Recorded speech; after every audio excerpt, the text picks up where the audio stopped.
My name is Doofy, and in today's video I'll be reacting to What is Truth? Philosophy in Fullmetal Alchemist Brotherhood. Now if you're wondering what qualifies me to do a video of this nature, well, I've spent 5 years studying philosophy in university, 4 years doing an undergraduate degree, and 1 other year doing a master's degree. My specialty, you could say, is ancient Greek philosophy, specifically the philosophies of Plato and Aristotle. Now I chose this video in particular because it tackles not only one of my favorite anime of all time, Fullmetal Alchemist Brotherhood, but a philosopher that I've spent a lot of time with, Plato. And so I think my background uniquely qualifies me to offer some interesting insights into this video. And so with all that out of the way, let's get into the video itself. Fullmetal Alchemist Brotherhood is a show that some joke about, saying that it's almost paradoxically good in spite of its popularity, arguing that the most popular shows are subpar in terms of quality. Disregarding the truth of that statement, though, you can't deny that this is high praise for FMA, as it implies that it's a much higher in quality than its peers, and part of this consensus comes from its intellectual writing. It's no coincidence that a show that begins with the 2 main characters pursuing the Philosopher's Stone has a great amount of philosophical commentary. We'll tackle one of those questions in another video coming soon, but today we're going to talk about a huge similarity between a theme in Fullmetal Alchemist Brotherhood and Plato's system of belief. Alright, so for the first 3.5 minutes or so, the video is largely summary. It starts off with a bit of a synopsis of Fullmetal Alchemist Brotherhood, and then it goes into more specific observations about truth and the gate. Nothing really for me to say, it's just some basic observations about facts in the show, so nothing for me to take away or add there. Now we get into the section on Plato, it seems, and this is where I'll have something more involved to say, I guess. Well, he's been one of the most influential writers in the history of the Western world. The Western philosophical community has largely accepted the idea that the physical world is not a proper object of knowledge since the work of Plato, and a belief that abstract concepts are not only real, but valuable, is called Platonism. Knowledge about the truth of the universe can only be extracted from abstract ideas that apply universally, like science and mathematics. Many of you may recognize Plato as being one of those popular philosophers from ancient Greece. He's well known for having been the teacher of Aristotle, who as a quick side note was the teacher of Alexander the Great, and also for being the author of 47 dialogues, many of which feature retellings of a man known as Socrates, who was Plato's teacher. However, instead of a modern teacher, their relationship was more like that of Jiraiya and Naruto, but instead of teaching the principles and techniques of fighting, Socrates taught Plato the principles of philosophy. In a number of his dialogues, Plato discusses his theory of forms, also known as his division of the line. A diagram of this division is being shown on screen now. Let me just say briefly that the theory of forms isn't just the divided line. The divided line is a very specific image Plato uses in the Republic to describe, his theory of forms. But the divided line only really applies to his middle metaphysics. Because, as Cato's already mentioned, Plato has 47 dialogues, roughly speaking. But we can divide those 47 dialogues into kind of 3 periods. There's an early period, and these are dialogues that are largely about ethics. It just has Socrates asking professionals, about what their profession is. So he'll ask, like a priest, Euthyphro, what the meaning of piety is. And so they have a bit of a back and forth on the topic, what's been known as a Socratic elenchus, and it normally ends in what we call aporia, a confusion, because no one comes to a concrete idea of the idea they were discussing. So in the Euthyphro, after Socrates essentially breaks down what's wrong with each definition of piety Euthyphro suggests, Euthyphro's like, I gotta go, bro. I'm out. And that's kind of aporia. They're kind of left in disbelief, in a confusion, puzzlement. They don't have any, concrete direction as to what this word means. And most of the early dialogues take on that form. And scholars believe that this period of the dialogues most accurately represent what Socrates believed. This would have been Plato under a lot of Socratic influence. The middle dialogues, stuff like the Meno and the Republic, this is where we get more of a positive doctrine from Plato. So if you read the Republic, for instance, although the first chapter does kind of seem like one of those earlier dialogues, in the second chapter we get Socrates presenting an actual concrete system of the forms. And this is very uncharacteristic of the earlier dialogues. And this is exactly where this image of divided line comes from. And this is where the famous theory of forms arrives. However, there's also a third period of the later dialogues, stuff like the Timaeus and the Parmenides. And this is actually where Plato has a lot of critiques of the theory of forms that we have right here. And he starts to rechange them. And so you actually get a pretty significantly different theory in this later period than in this middle period, which is what we're talking about here. This is all to say that the theory of forms we're talking about here is very specifically the one from the middle dialogues, and I just don't want you to all think that the theory of forms is just the divided line. Though in his dialogues he presents them through conversations between other renowned philosophers of the time, usually framing his mentor Socrates as being the wisest of the bunch, and as such it's believed that the ideas Socrates poses are the ones to which Plato himself subscribes. Plato talks about two worlds, the world of appearances and the world of forms. He believes that there is a fourfold division between gods, because his society was polytheistic and believed in many gods, and men. The world of appearances makes up the world of men, which is only a reflection of a more perfect world, and is also made up of the two lowest divisions of the line. Meanwhile, the world of forms makes up the perfect world of gods. Sensible things, things that you can see or hear or taste or smell or touch, those are all things of the worlds of appearances. So, I think we're really accustomed to using this language of, two-world theory or the two distinct realms in, Platonic philosophy. But I just want everyone to be cautious, because when we talk about the world of the forms, we don't mean like an actual space beyond our world in which these abstract ideas kind of like just float around. As mentioned in this video, the world of the forms doesn't have any sensible objects in it. And what that means is that the world of the forms is spaceless and timeless. So it's this kind of eternal, abstract realm that has no beginning, no end, does not occupy any space. It's like a purely conceptual realm. And it's important to emphasize this because Cato here suggests that the world of the forms is the perfect world of gods. And I think that's slightly misleading, because strictly speaking, Plato probably didn't believe in actual Greek gods. Now, he uses, the language and the imagery and the poems and the epics of the Greek gods to communicate ideas to his interlocutors, because those are ideas that the lay people would have been most accustomed to, and it would have made sense to them. Because remember, at this period of time, they don't really have like a rich education system. In fact, Plato is famously the first person to create the academy, right? Academia, university, schools. He was kind of the first person to do all that. The way average people back then would have gotten their knowledge would have been from hearing rhapsodes recite Homer's epics. And so their knowledge was ultimately knowledge of these kind of Greek gods and this kind of imagistic understanding of the world.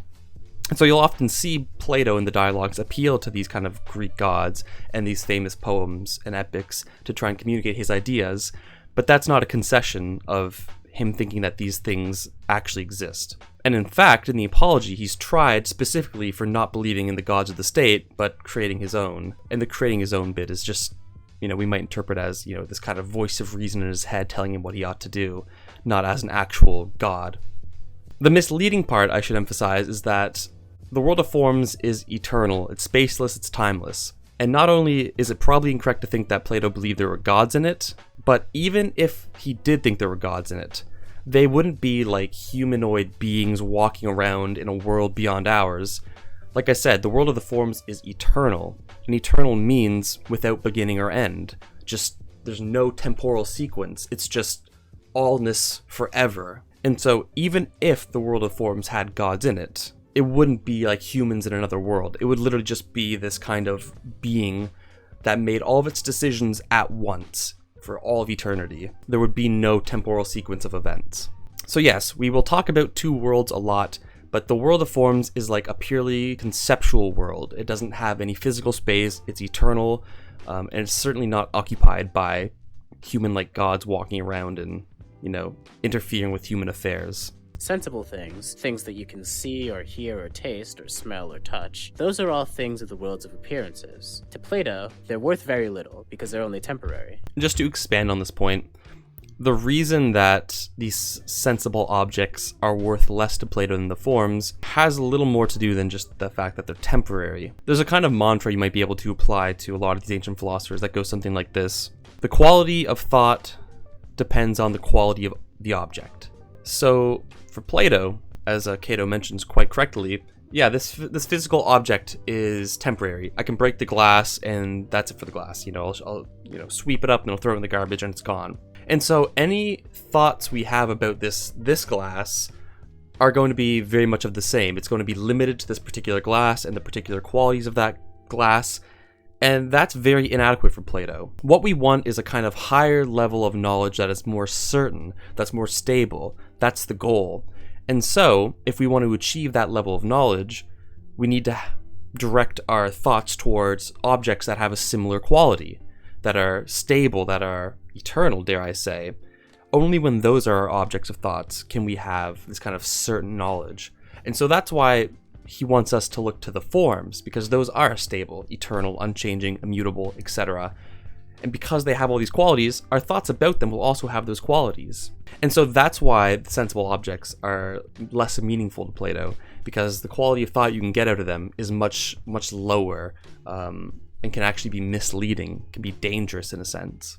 So that's why they're less valuable, not just because they're temporary. Sensible things will all eventually decay given enough time, purely through their own nature. This, of course, includes our own bodies. From Plato's perspective, because all of it is temporary and subjective, none of it can truly be known to be real. And just another quick nitpick, it's technically an anachronism to apply the concept of subjectivity onto these ancient thinkers, because they simply didn't have a rich and developed concept of subjectivity.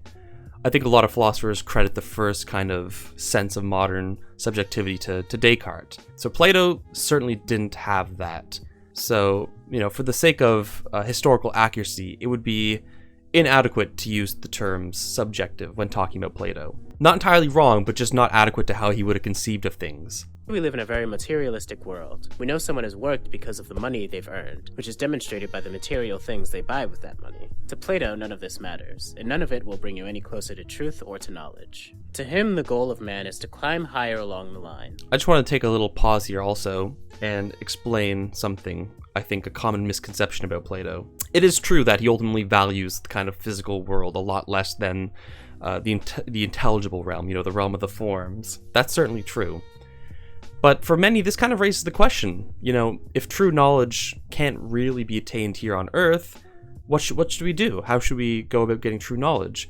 Doesn't all roads seem to point to death? Right? If none of this matters and we can only truly achieve perfect knowledge, in this intelligible realm, but as long as we're on Earth, we're always tied back to these kind of, inadequate objects of thought, why shouldn't we just end it all so that we can get to that higher knowledge? And thankfully, Plato does address this in the Phaedo. This is a dialogue that takes place on Socrates' last day before he is executed. And here he says, ultimately, reaffirming this idea, the philosopher is living his whole life, her whole life, training for death. Because only in death does the soul separate from the body, and we can finally be one with the forms and get that pure, true, certain, immutable knowledge. However, he says very explicitly that we should not off ourselves in an attempt to accelerate that process. Because, for one, we do need to still prepare our minds for that final moment in which we can become one with the forms. Because over the course of our lifetime, interactions with sensible objects can negatively impact our soul. So we need to kind of go through this process of philosophy and philosophizing, you might say, to kind of purify the soul to get it ready for death. But he also has this interesting quote where he talks about how that there is this kind of order in the universe. And some scholars kind of suggest that were we to off ourselves, we're kind of disrupting that natural order, and he thinks that's bad. And so we shouldn't do it. And so I just wanted to clarify that, because it might be easy to just assume, well, why don't we just off ourselves to get to that knowledge already? Well, Plato doesn't think we should do that, and that's very important.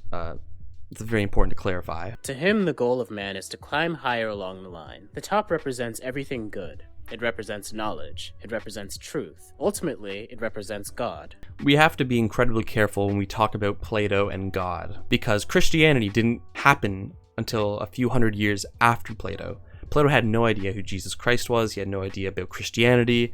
He probably didn't even know about Judaism. However, there is a tendency to think about the Christian God when we talk about God. And if you do that when you talk about Plato, you're going to end up with some pretty pale imitations of what he meant. Now, don't get me wrong. I think in pop culture, a lot of our conceptions of God are influenced by a kind of Platonic thinking. And this largely has to do with St. Augustine, who famously, quote, Platonized Christianity. St. Augustine was a Platonist for a while, was largely inspired by the Platonists, and kind of used those ideas to interpret the Bible in a more meaningful way.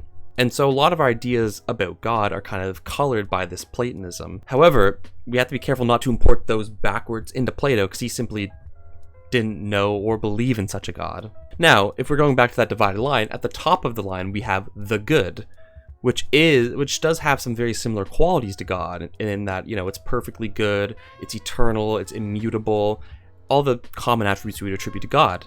that good has. But I do think that using the language of God, again, implies this kind of proactive being that, exists outside of our world and is actively doing things and influencing our lives, this very personal God. But that's not at all what Plato would have thought about when he was talking about the good. Again, when you think about eternity, there's no beginning or end, there is no temporal sequence, it's just everything all at once forever. So that's why I think I'm hesitant to subscribe to this user's usage of God for Plato. I think it's inadequate, and I think it can mislead us at times. We see a manifestation of this in Fullmetal Alchemist, which features a personification of God, which is also known as truth. Humans who commit human transmutation are given a glimpse of another world, a world in which the truth resides. They gain knowledge about alchemy proportionate to their sacrifice during their time in this other world. Look at the world we see every time we see truth. There's nothing in it. It's the home of all knowledge, but there are no physical objects. The seemingly empty dimension is actually full of more than we as a species will likely ever fully understand. That's because the only things naturally present in the world that the character known as truth inhabits are ideas, or facts, which are not sensible things. I think that's a brilliant point. I really like how they've described the space within which truth occupies in the Gate of Truth. The reason it's empty is because, maybe it's filled with all these abstract concepts, which, as we've emphasized, are spaceless and timeless, so that's why we can't see them. They're not sensible. I like that. That's a good analysis, and I wish we would have seen more of that from this video so far. I think that there are a few missed opportunities so far to really not only discuss Plato, but how these ideas from Plato actually motivate the plot in some meaningful sense. How does us conceptualizing truth as God in this Platonic sense change how we view Fullmetal Alchemist? How does this enrich the story? I think there's a lot of missed opportunities there. But we'll see, there's still a few minutes left of the video. It's not too late to turn this around. There are no sensible things in the world of forms, only truth, knowledge, and whatever the human or homunculus character present brings along with them. It's almost like a visual representation of the world of forms, the world in which, as Plato describes, God lives. Even in Plato's division of the line, God and truth are practically one and the same. If we stop saying God and we say the good, as Plato does, that's true, because the good goes by many names for Plato. The good, the beautiful, the one. Sometimes he describes it as like a primordial unity, or at least Aristotle ascribes that view to him when he talks about, Plato's unwritten dialogues and Plato's lectures outside of the dialogues. So yeah, I mean, in that sense, truth in Fullmetal Alchemist Brotherhood is very similar to Plato's good. It goes by all these names, it has this kind of unifying property, it's everything including you, it's truth, it's goodness, it's beauty. That's actually a really adequate parallel. But again, I'm so hesitant to use the language of God because then we're going to get this mistaken image of what Plato thought. Abundantly clear that truth is God throughout the series. And just in case there's literally any doubt that truth is meant to be Fullmetal Alchemist Brotherhood's God, the homunculus father tries to steal God's power for his own. And in the end, the one who punishes him is the exact same character in the exact same world known as truth. And that's to say nothing of the fact that the character himself literally identifies himself as truth and God in the same sentence. There's such a direct parallel between Plato's descriptions and Fullmetal Alchemist Brotherhood's illustration that it seems practically intentional. To draw further connections between the representation of truth in Fullmetal Alchemist Brotherhood and Plato's description, there exists the Philosopher's Stone. I'm not really sure how this farthers the parallels between Plato and Fullmetal. I don't think Plato ever wrote about the Philosopher's Stone. I don't even know that the Philosopher's Stone existed as a concept when Plato was writing in 400 BCE. Obviously, men belong to the world of appearances according to Plato's division of the line. But what about philosophers? Well, he believed that philosophers were higher on the line than the rest of humanity. He saw it as their duty to gaze into the world of forms, grasp what knowledge they can, and bring it back to educate man and improve the world of appearances.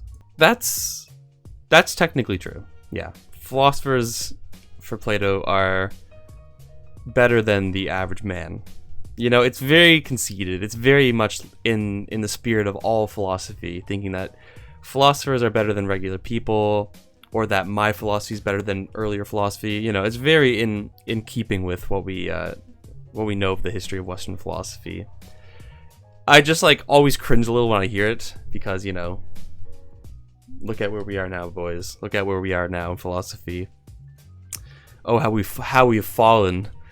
But it's true, yeah. I mean, Plato would have thought that because the philosophers had trained themselves to see beyond just the sensible objects and to contemplate the eternal form behind this object.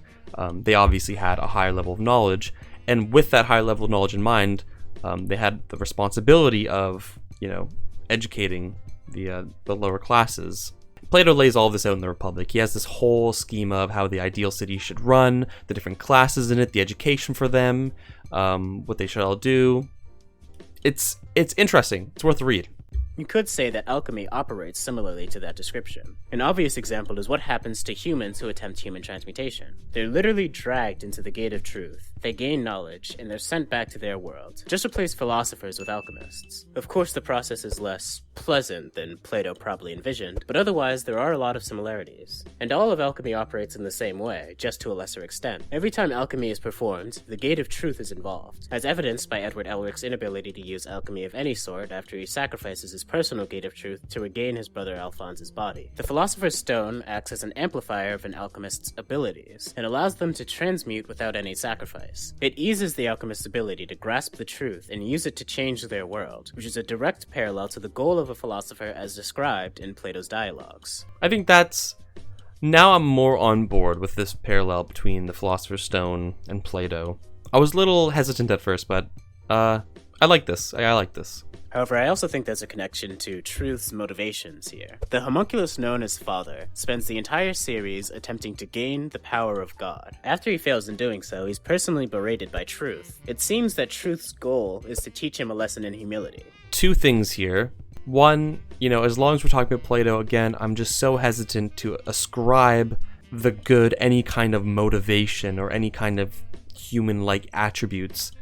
It's just misleading. Now, I understand, we're only trying to draw parallels between the two, and we're not saying that Fullmetal Alchemist is an accurate representation of Plato's, philosophy. But again, just for the sake of understanding and being clear on Plato, he would not have thought that there's this humanoid god that is personally invested in the lives of humans. That's a kind of certain Christian understanding of God, but certainly nothing that Plato would have thought of. And for another, this is more of an interesting aside, but for the Greeks, humility was actually a vice. It was not a virtue. In Aristotle's Nicomachean Ethics, he kind of lays out this theory known as virtue ethics. The idea being that there are certain virtues we should cultivate in our character, and that for each virtue there's kind of an excessive vice and a deficient vice. And in between those two excesses is a kind of golden mean, and that's the virtue. And interestingly, humility is a vice of deficiency. Opposed to it on the other side of the excess would have been vanity.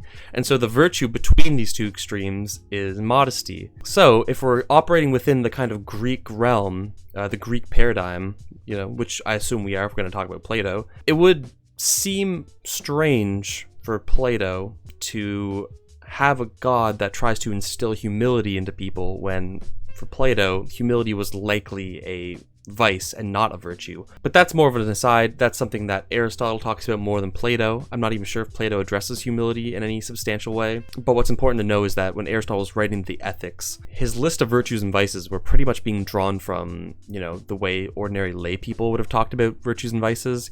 And so it's quite likely that Plato would have been sympathetic to the view, at least, or would have known about it. So again, that's just why I'm so belaboring this point about the god, and how I think it's inaccurate to Plato.